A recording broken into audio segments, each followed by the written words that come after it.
So with the M set, with the squat, especially with the resistance bands, is a little bit different story again. Because with the regular squat, the bottom position is the hardest until this point. Then it becomes more easy with the back squat, with dumbbell squats, with a leg press. But when you use the resistance bands, because of the bands becoming heavier and heavier when you stretch it more out, the bottom position is hard and the top position is hard because of the stretch of the resistance bands.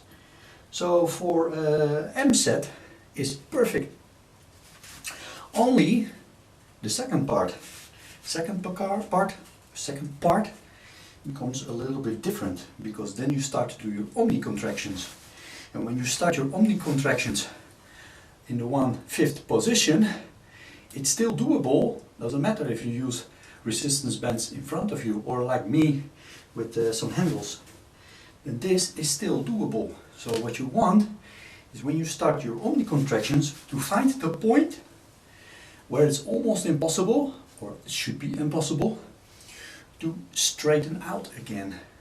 So instead of doing the 1/5, because that's just a small point, it's still easy, or easy enough to go stand up. So you want to find a point where you can't anymore, and then go for this 5-second positive, what should be impossible.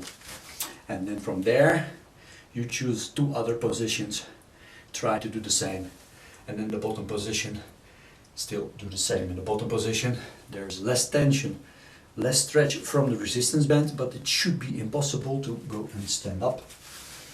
So for instance, you do your repetitions, then you start the omni contractions and find that point that it's impossible to stand up. And then again, it should be torture, it should be a challenge and not easy. So let's go and do the set.